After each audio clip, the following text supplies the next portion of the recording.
سمپوزیوم واشنگتن، وظایف ملل متحد و دولت آمریکا در قبال بحران اشرف، 17 سپتامبر 2011، 26 شهریور 1390.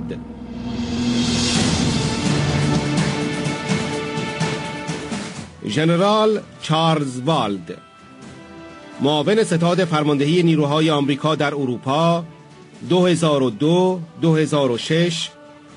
مدیریت طراحی و سیاست استراتژیک در ستاد نیروی هوایی 1998-1999.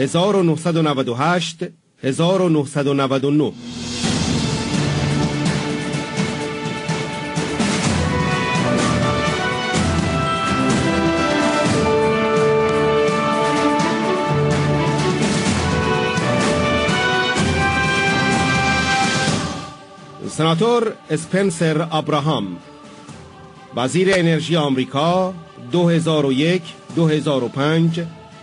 رئیس مشترک کمیته کنگره حزب جمهوری‌خواه 1991-1993.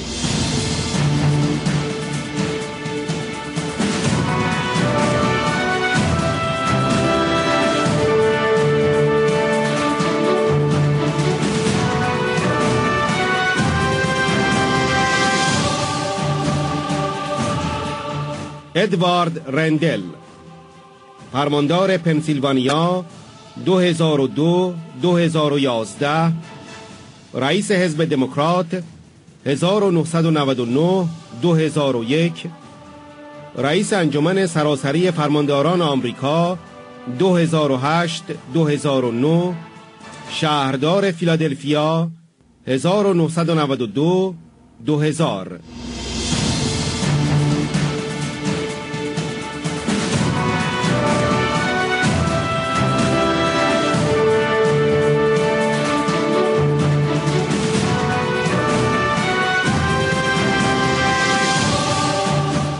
ژنرال جیمز کانوی، فرمانده نیروهای تفنگداران دریایی آمریکا 2006-2010.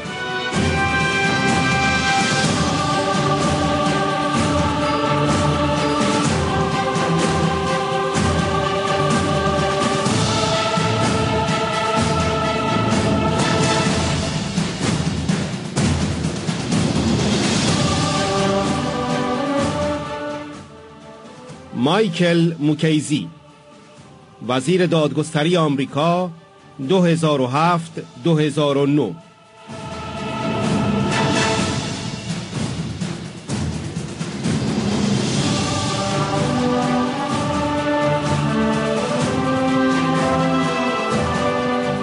لوئی فری، رئیس FBI 1993-2001.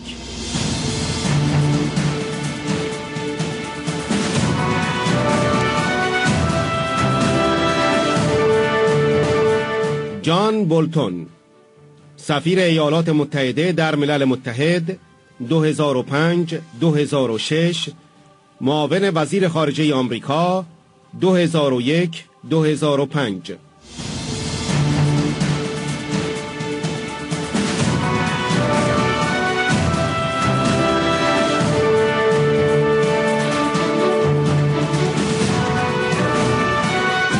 پروفسور آلن گرسون، حقوقدان برجسته آمریکا، مشاور ارشد در هیئت نمایندگی آمریکا در ملل متحد 1998-2003.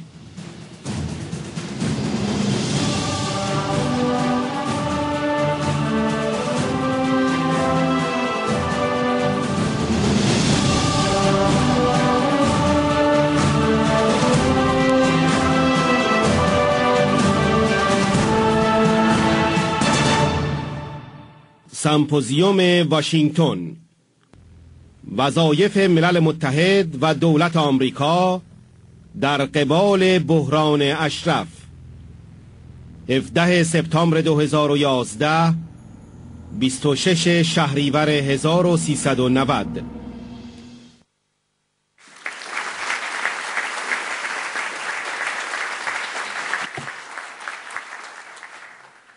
First of all, thank you for having me here today, and I hope supportive and constructively helpful to the causes we're here discussing today. I had a chance to see not just the partial footage, but the full footage of the disaster that took place in April.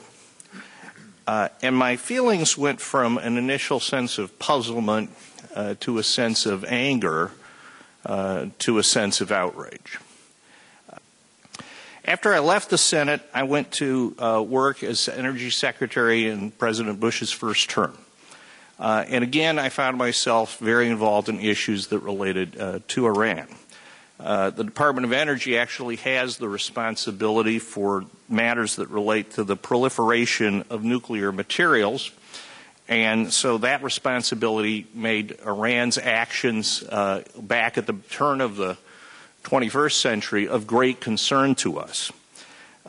During that time, I had the opportunity to work with Ambassador Bolton, a longtime friend, on a variety of matters that pertain specifically to what Iran was attempting to do with regard to its nuclear capabilities.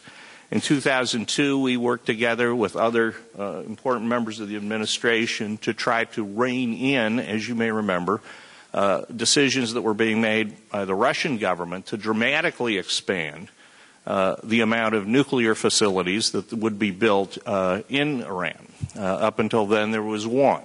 Suddenly, there was an announcement that there were going to be 5 or 6 imminent on the schedule of development. And Ambassador Bolton, myself, and our other key players worked tenaciously with the Russian government to persuade them to change course at that time. We're headed in a direction in which literally we could be on the brink of disaster if Iran is able to develop the kind of nuclear program that I believe they intend to do. The events that we've seen in Egypt and in Tunisia and, of course, in Libya and elsewhere show that the people want a voice. That they want freedom, that they want what you want for the people of Iran. They want democracy. They want to change the old customs, the old traditions, and the old methods of leadership and replace them with a modern 21st century approach to individual freedom. And the question, it seems to me, is whether the same encouragement which has been provided Egypt, has been provided Libya, is now being provided to Syria and to other freedom-seeking activists in this region is going to be extended to those pursuing democratic ideals in Iran. And for what I have read and learned, even in this last few days, it is clear to me that we haven't gotten to that point yet.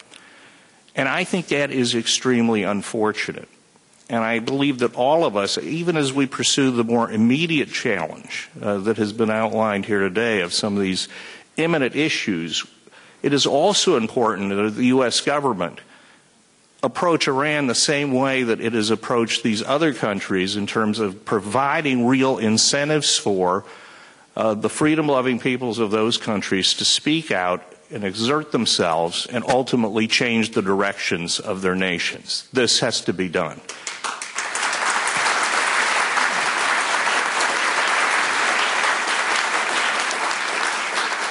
And the international community, likewise, needs to help lead that effort. It can't just be America, but there's no question that with America leading that effort, it will have a much greater chance of success. Some of the things that need to happen, I think, are clear. First, I'll go back now to the issue of nuclear policy. As I said, we simply cannot allow Iran's nuclear program to lay the foundation for that nation to develop nuclear weapon capability.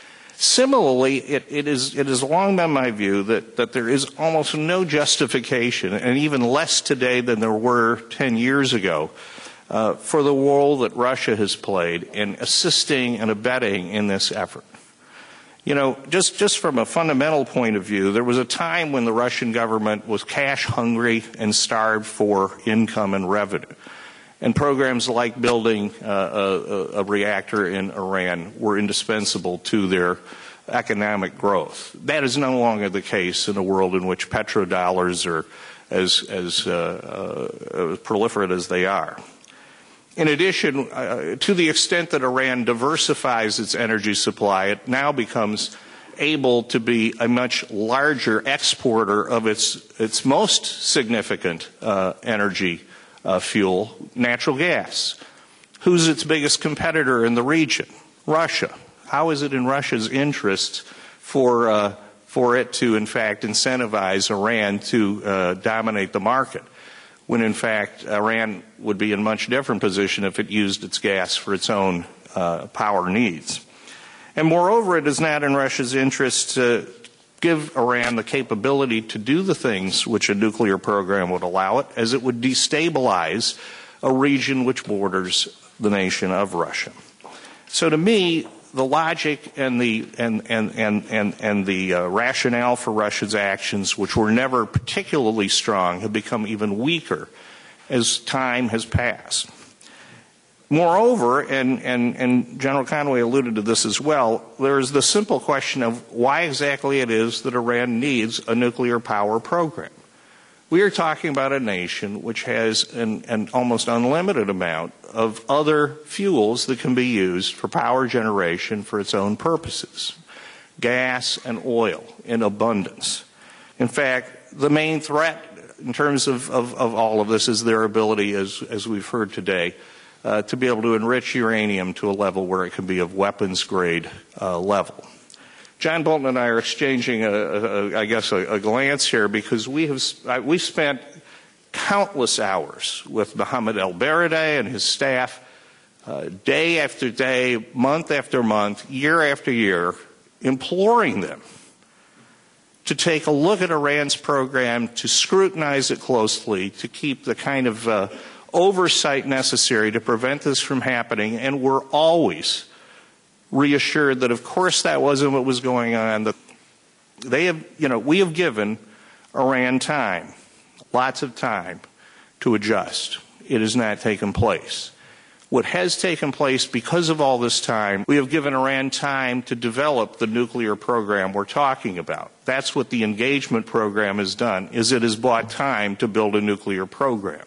I think it's obvious that Iran's role as an abettor of those who seek to destabilize other U.S.-friendly governments in the region further rationalizes a new, tougher position for the United States. And so, in my view, there is no case to be made to stand by as bystanders as the forces of democracy in Iran are repressed.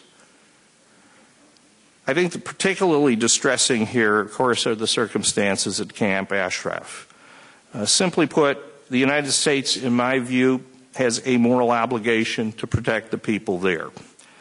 You know this history far better than my few days of study has given me familiarity. But I just want to say that I applaud the actions of Congress in standing up and expressing itself on this issue. I applaud what other public figures have done. But at the end of the day, Congress and the administration must go beyond resolutions and written things. We have to be a lot more forceful. This is a serious humanitarian matter, and we cannot sit back and simply condemn violence, whether something that happened before or something that happens in the future. I believe this: if we could rally the international community to prevent a slaughter in Libya, as one of the earlier speakers said, surely it would seem we could do the same here. And we must do that.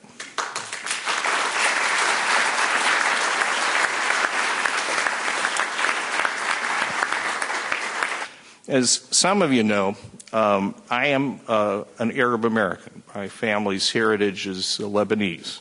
My grandparents came to this country really around the turn of the last century in search of a better life, and frankly because there was oppression in the places they lived and they were greatly threatened. So in our heritage, our experience is so much like yours.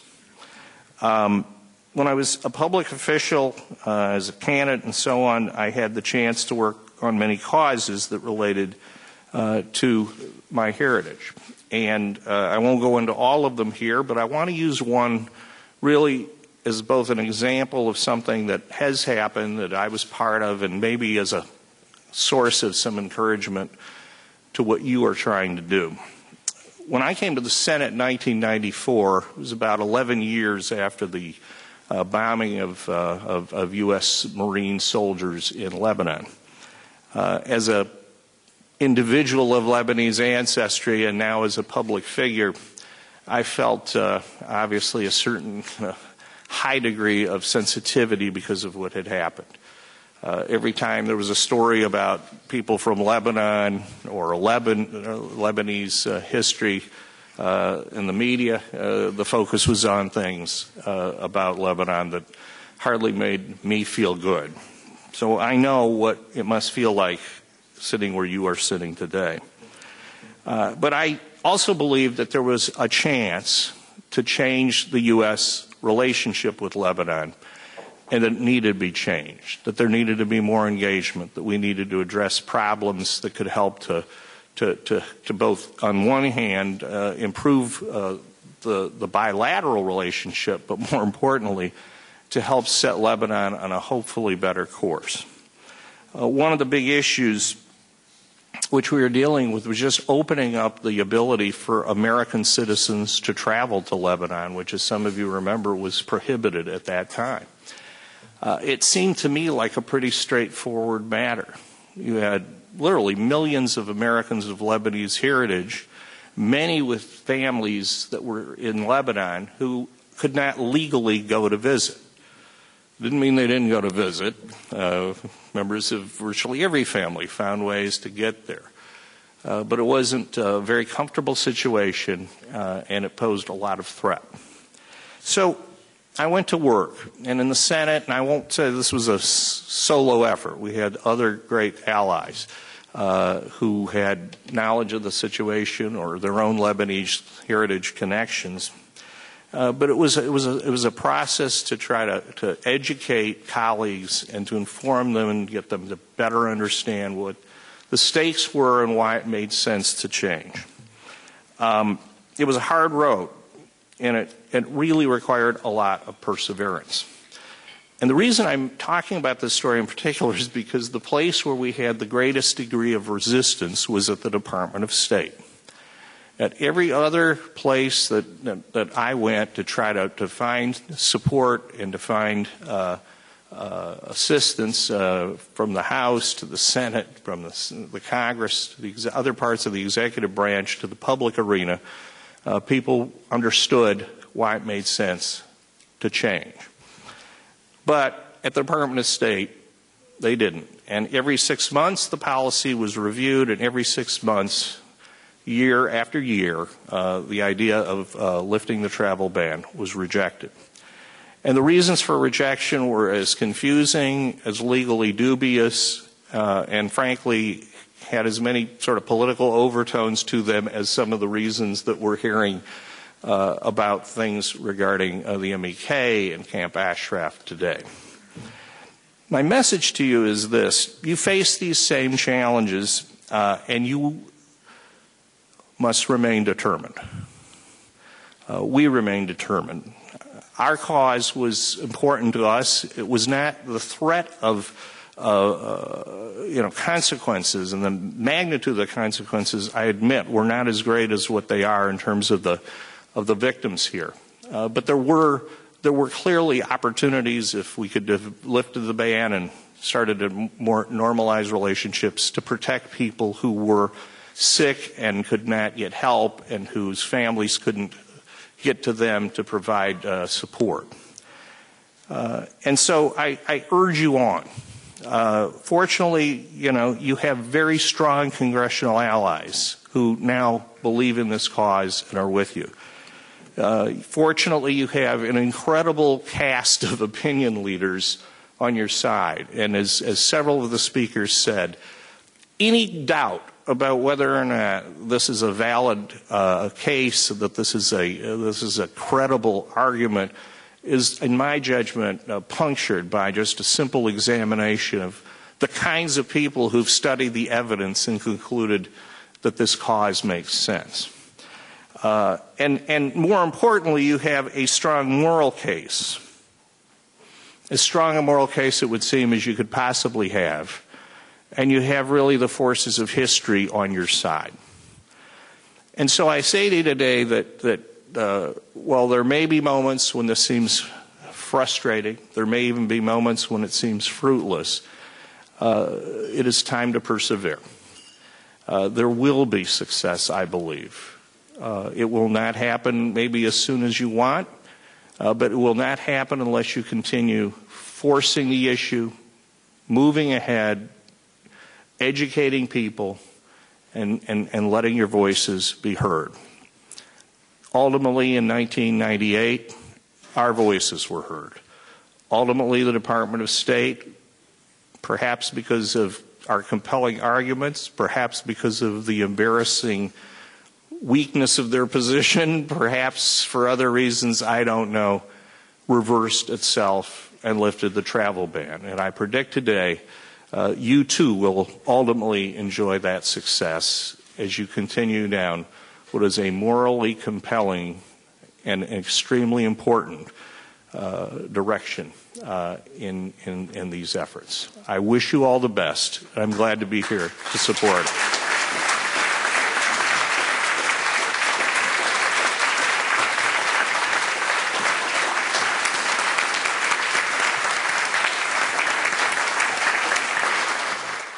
Good morning, ladies and gentlemen. It's a privilege to be here. You know, we know that the residents of Camp Ashraf watch this. We want to say a couple things to them this morning. We're not operating in a vacuum here.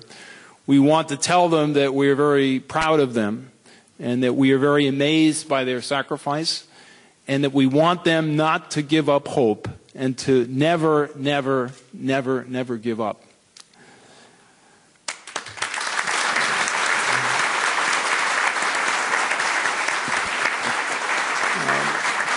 You know, we are frustrated. We speak here this morning with some obvious degree of frustration because, as you've heard, whether it's on the legal merits or on the factual merits, we can't seem to get our State Department to make a decision. A Court of Appeals, the United States Court of Appeals for this circuit, in August of 2010, said a couple of phenomenal things. One thing the court said to the Secretary of State that she had violated the constitutional rights of the MEK, violated the constitutional rights of the MEK, and said, secondly, we've looked at the record. We don't know how you made your factual designation because even the State Department in its pleadings said in many cases they had no idea about the credibility of the witnesses and sources that were being used to support this now 14-year-old designation. So they sent it back to the Secretary with a very clear instruction to review and report and decide. And for months, over a year, we have gotten nothing but silence and delay from the State Department. Is reason itself to think that there is a huge vacuum, a huge hole in the Secretary of State's position, which is precisely why we have gotten neither a decision nor a report. And you've heard also some of the people who have become involved in this. You know, I just got my box score here, which I'll go over for a moment. You know, who is saying that this organization is not a terrorist organization? Not a reporter, okay? Not somebody on a reality show, not some anonymous source. I mean, let's just look, and I don't think I've even captured them all, but we've got a former national security advisor to the President of the United States, Attorney General, 2 CIA directors, an NSA director, a DHS secretary, an Assistant Secretary of State for Counterterrorism, a NATO commander, a CENTCOM commander, ambassadors, 2 Marine Corps commandants, a chairman of the Joint Chiefs of Staff. Do you think for a moment that any of these, we include an FBI director, do you think for a moment any of these people would be saying this group is not a terrorist organization if there was a scant piece of evidence that it was? Let me tell you how else this town works. You know, my colleagues, I have thousands of colleagues who stay in the FBI. Judge McCasey has hundreds of colleagues who are at the Department of Justice. Do you think if there was a scintilla of evidence that this was a terrorist group, we would have all gotten those phone calls from our friends saying, you know, Louis, General, Governor, this is really not something you want to be involved in. We've not heard anything like that. In fact, nobody's heard anything at all except the hollow noise of the State Department. But it's not the certification in a passive sense, and this is the key point. The maintenance of this organization, contrary to all the facts and the law, as you've heard from two splendid lawyers, is not just passivity. It is the basis by which we provide a license to kill to the Iranian regime and, unfortunately, to the Prime Minister of Iraq, who is there by the sacrifice of young American women and men. And this license to kill is used on a frequent basis, whether it's the kangaroo courts in Iran arresting, torturing, and killing people, or the atrocities that you saw in this video from April 8th. So we've tried some legal arguments. We've tried some factual arguments. We've gotten nothing from the State Department, either on the record or over the transom or leaked out to the world. And that's because, ladies and gentlemen, honestly and irrefutably, this is not a terrorist organization. There is no evidence of this. And in 1997, when it was put on the list, it was put on the list for political purposes. The Iranian regime held out normalization, quote unquote, with a new moderate president of Iran, which was something, to its credit, a Democratic administration said, we ought to try this, it makes sense. And as the Attorney General said, it made absolutely no sense. They came back in 2004 to a Republican administration, same offer. You'll see less IEDs killing young Americans in Iraq if you maintain this organization on the foreign terrorist organization list. We've done that. There's been a proliferation of devices. So I'm going to try maybe another approach. We tried on the law. We tried on the facts. Let me try another approach here for a moment and see whether this may have some resonance. I give our president a lot of credit for his handling of the Libyan crisis, and I think we should give him credit. However long it took the administration to come to bat, finally, when it was done, and the White House has celebrated publicly what it calls two key principles for United States direct intervention in similar situations. And they told us to the New York Times. Principle number one, America has the responsibility to stop looming genocide. Principle number two, America will not act alone when the safety of U.S. persons is not directly threatened. So let's ask the administration to apply these two principles to the crisis. Well, the United States doesn't have to act alone here. As you've heard, the United Nations, the United Kingdom, the European Union, thousands of parliamentarians, dozens of experts from all over the world have said the same thing, and everybody in this room knows that. It's not necessary to speculate about what the end game is here, what the regime in Tehran wants, and what their ally, al-Maliki, is not just apparently, but is actively conspiring to achieve, which is the elimination and the genocide of the only organized group of resistance to the terror regime in Tehran. And their neighbor and friend, al-Assad, has been killing for 6 months the freedom fighters in Syria. So this is a group that doesn't need any roadmap for us to understand what their objectives are and what the short-term as well as long-term goals will be. The European Union just condemned Iran's Al-Quds military force for giving technical and material support to al-Assad's efforts to crush the courageous uprising against his rule. Their allies, their friends, are the two people who most affect the safety and well-being of these 3,400 people. Ironically, it's only the Secretary of State and Khomeini, who are arguing today that the MEK belongs on the foreign terrorist organization list.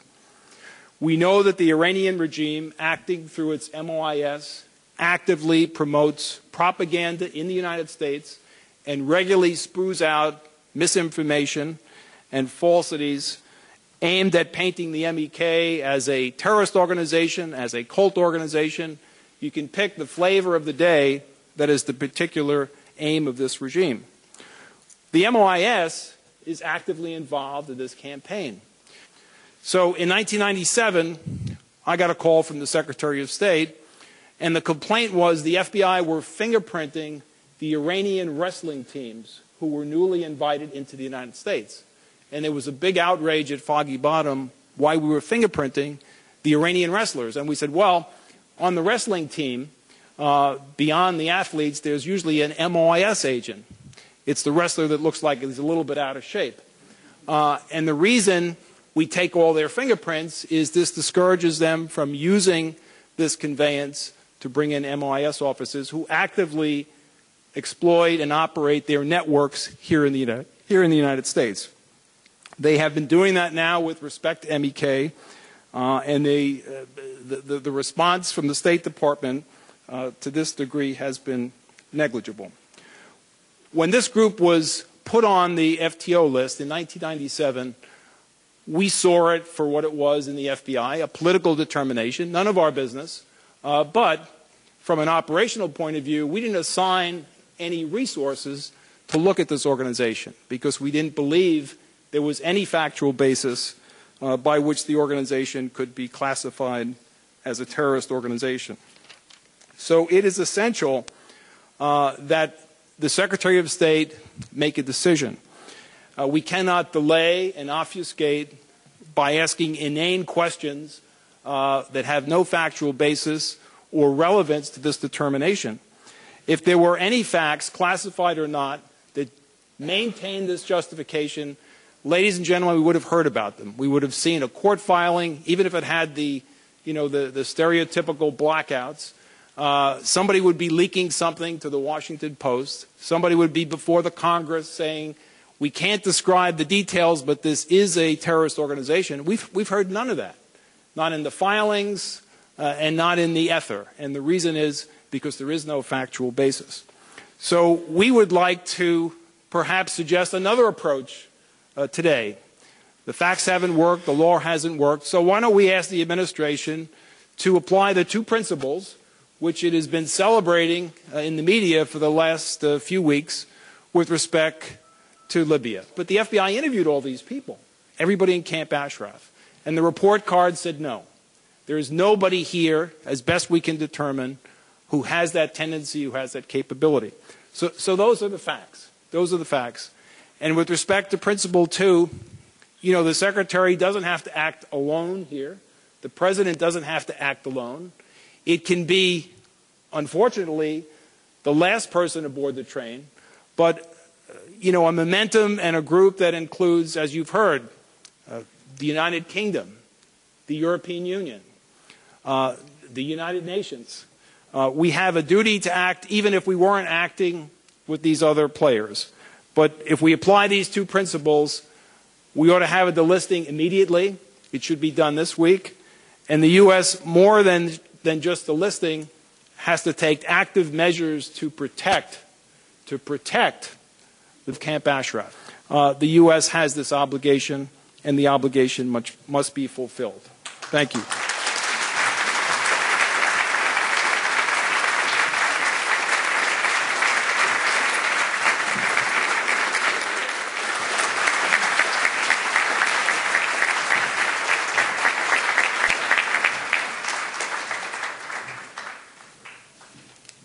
Thank you. And it's now good afternoon, ladies and gentlemen, and thank you for the opportunity to be here with this distinguished group of panelists and speakers. As one of three generals on the panel, two military and one civilian, I thought about what I should say to you this morning, what should be my message. And I think I'll hearken back to most recent experiences.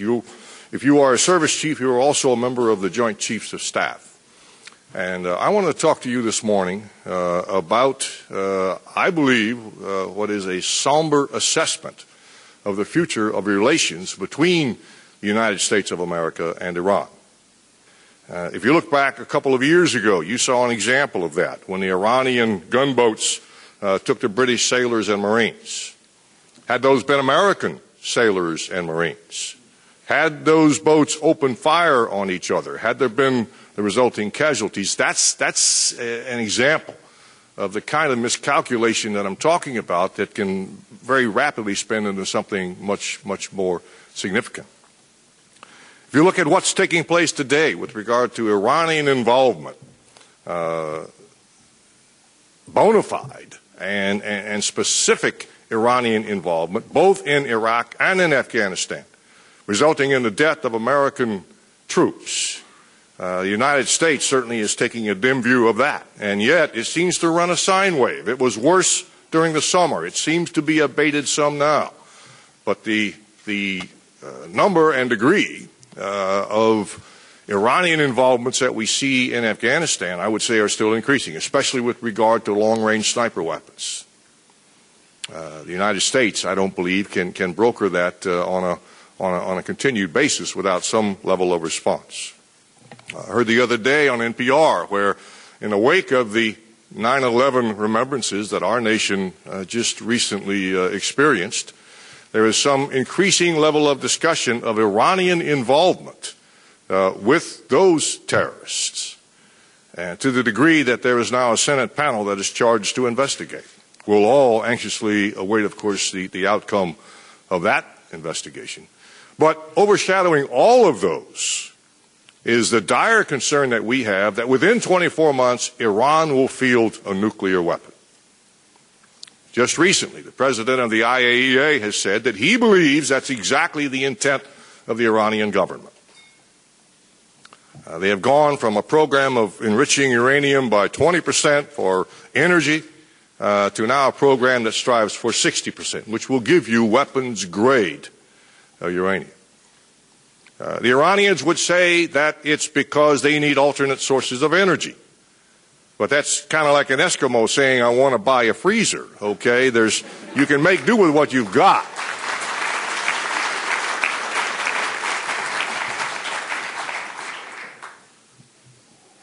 So, should that eventuate, what are the options? What is it that we then, with our national policy, can do? President Obama, as candidate Obama, said that is unacceptable, that Iran would have nuclear weapons. He has not yet said those exact words as our president, but he certainly has given every intonation of that. So, would containment work? Perhaps. But I'll tell you, it's our belief that it would ignite a weapons race in the Middle East, and proliferation would begin on a scale we have not seen in those countries and have not had to consider those potential circumstances for decades now. A middle course of action might be to not attack, but strike at those plants, at those centrifuges, and simply take down the capacity. We could do that. But all we would do is delay. You can't stop it. All you can do is postpone it. Aside from all of that, but very much a wild card, is the Israeli response to all of this.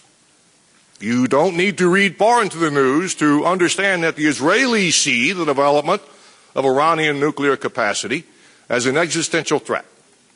And they have a history of response when that starts to take shape. And they might or might not ask our permission, and yet we could very easily be drawn into a situation like that.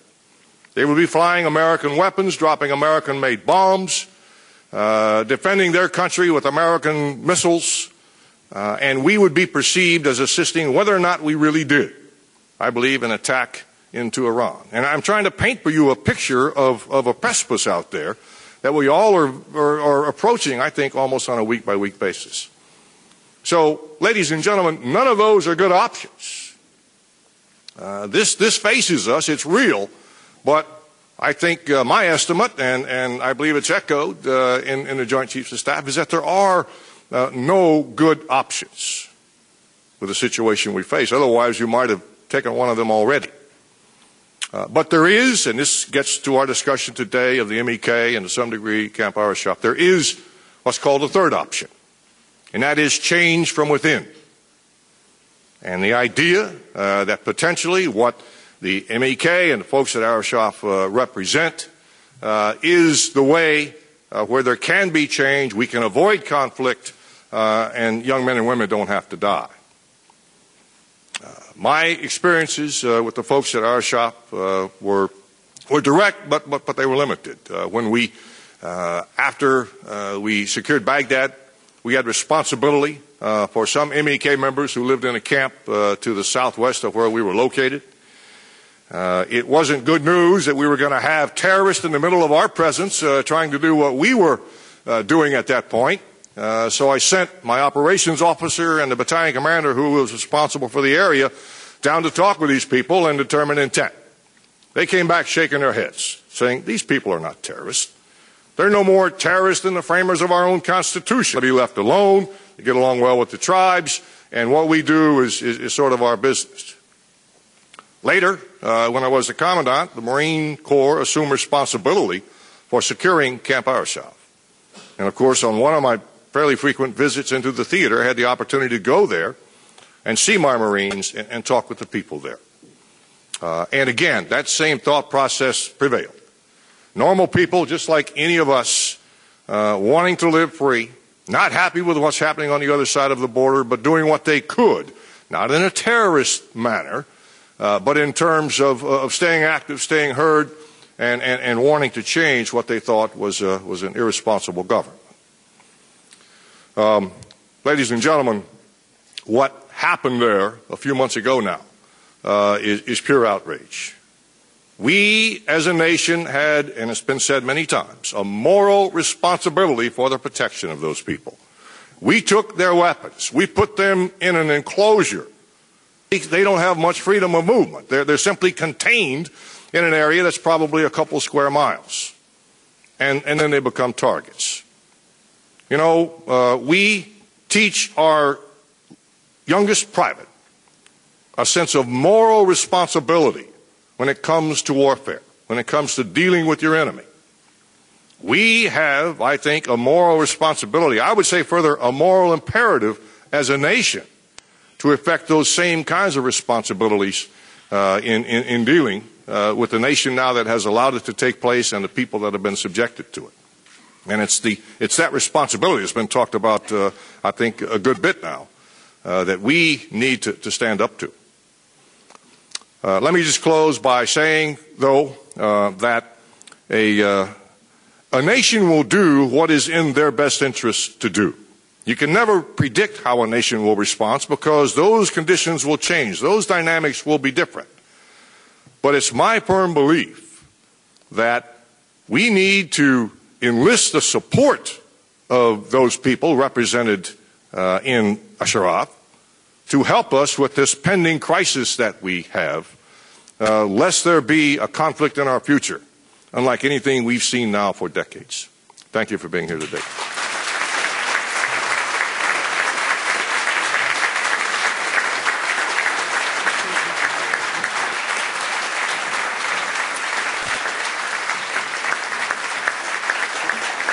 Thank you.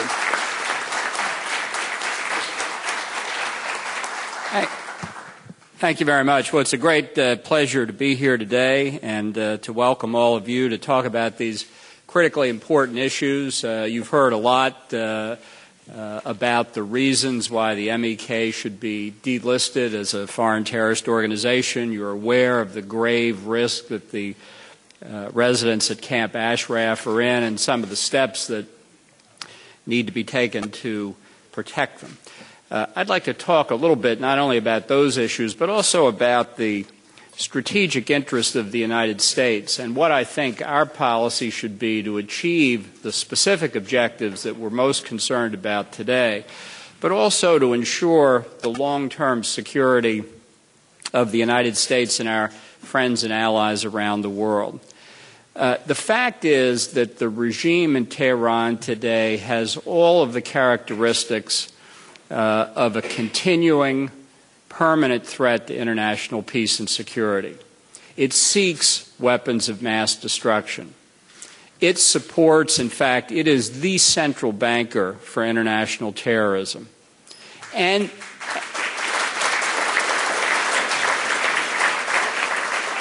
this regime is one of the most brutal repressors of its own people anywhere on the planet. 3 strikes and you're out. This regime needs to be overthrown, and that should be the policy of the United States.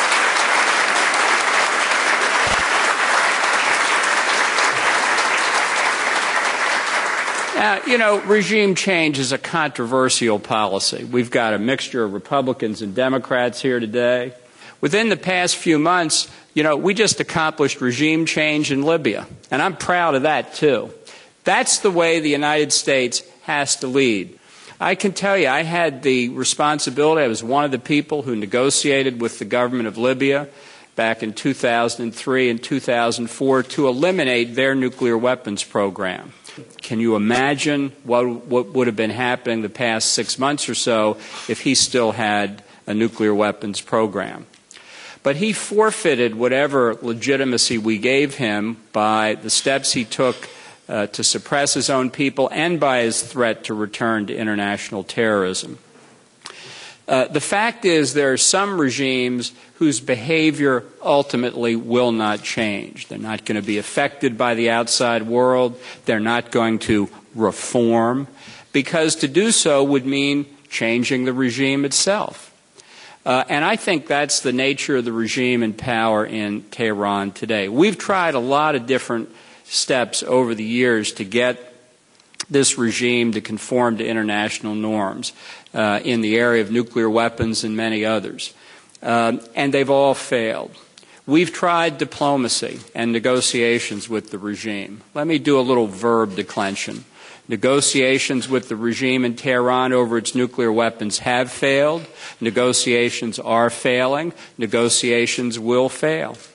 We've tried sanctions, economic sanctions. Economic sanctions have failed, are failing, and will fail to change the regime's behavior. Now, this is all very unattractive, no doubt about it.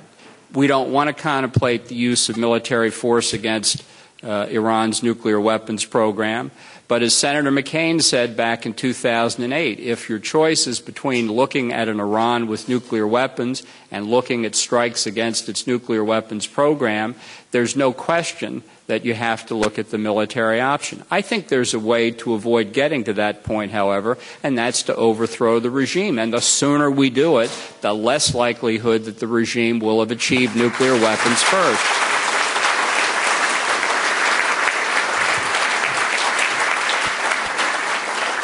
Just because the options are unattractive doesn't mean you have to pick one of them. If you fail to pick an option, you will have a regime in Tehran that has nuclear weapons. And if that's unattractive, imagine what the reaction will be. You think you can contain and deter this regime with nuclear weapons? I don't think so. I don't think the calculus they have is the same as we had during the Cold War with the Soviet Union. And even if it were, who wants to live under threat of nuclear annihilation?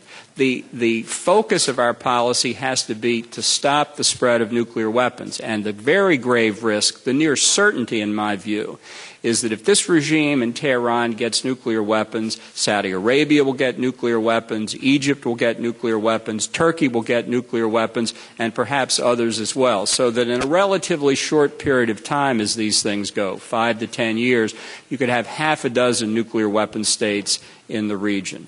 And that is a prescription for danger and instability and ultimately for nuclear holocaust. So what do we do? What do we do in response? Well, I think the first thing we do is decide that assisting the opponents of the regime in Tehran is in our national interest.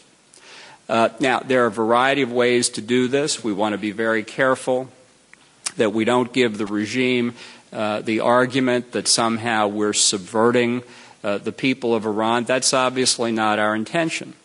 We don't want to taint anyone with our assistance.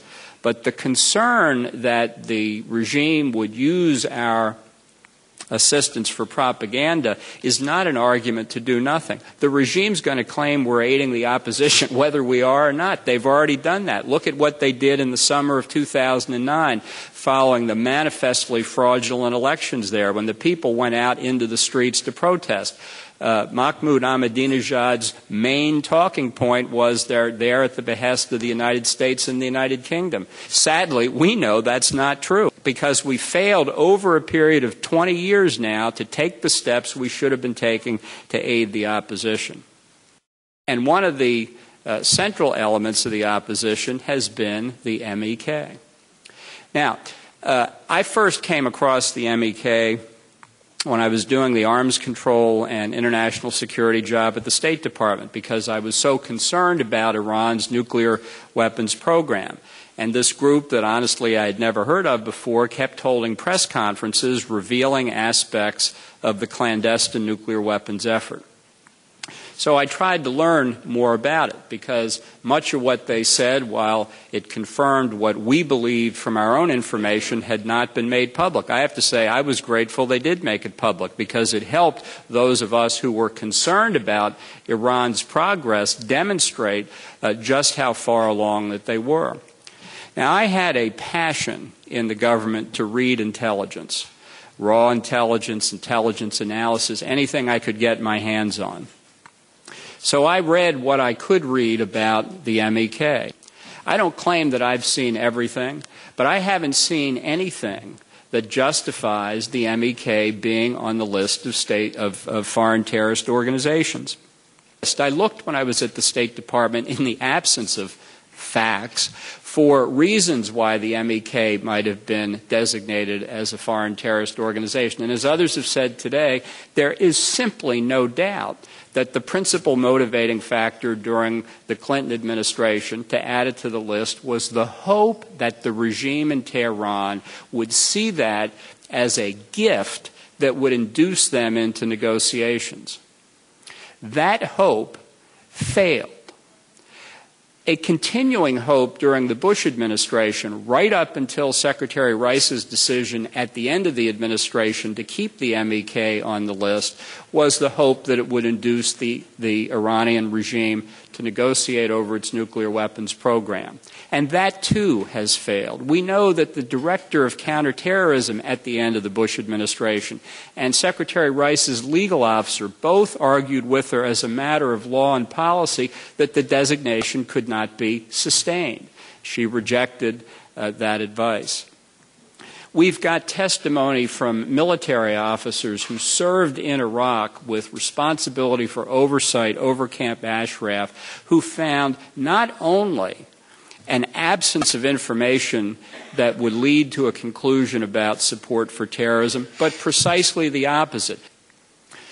So today, it seems to me that we are at a real crossroads to determine whether the whole process of listing foreign terrorist organizations is going to be true to its statutory basis, to let the facts fall where they may, or whether it's going to be continue to be corrupted by political motivations. I think it undercuts the whole credibility of our war on terrorism. If we're against terrorism, regardless of the political motivations of the terrorists, then we have to be in favor of understanding that people who are unfairly designated should be removed from the list. Now, Governor Rendell mentioned the 2 Americans who are being held hostage in Iran, the 2 hikers. I've heard Carter gossip at the State Department that obviously we want to get those 2 American citizens home. They're being unjustly held. I don't know why they were hiking near the border between Iran and Iraq. I don't know what's wrong with the Appalachian Trail. But in any event, it's the responsibility of the United States government to protect its citizens no matter how they got into trouble. And I think that we should welcome any possibility of their being released. But it is utterly inconsistent with our long-standing policy that we don't negotiate with terrorists. And let's not forget, Iran itself is listed as a state sponsor of terrorism, as it surely is under this regime.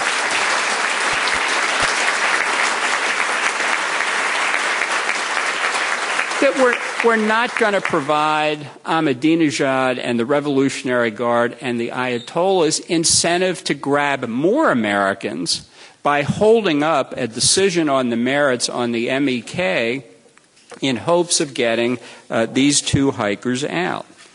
Now, there's a variety of things that I think we can do in the next week. As you know, Mahmoud Ahmadinejad will be in New York. I'll be there too. I don't have any expectation of meeting him.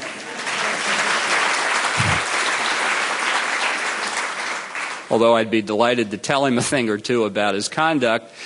We need to confront the question of the MEK's listing. We should adhere to the principles of the statute. We should let the facts fall where they may. And if the facts are, as I understand it, the delisting should occur now, sooner rather than later. We should take steps to honor our commitments to protect the residents of Camp Ashraf. We should insist that the government of Iraq meet its obligations under the Fourth Geneva Convention to protect people who are entitled to the status of refugee, which they manifestly are, and we should do whatever we can to support the legitimate opposition to this tyrannical regime in Tehran. Thank you very much.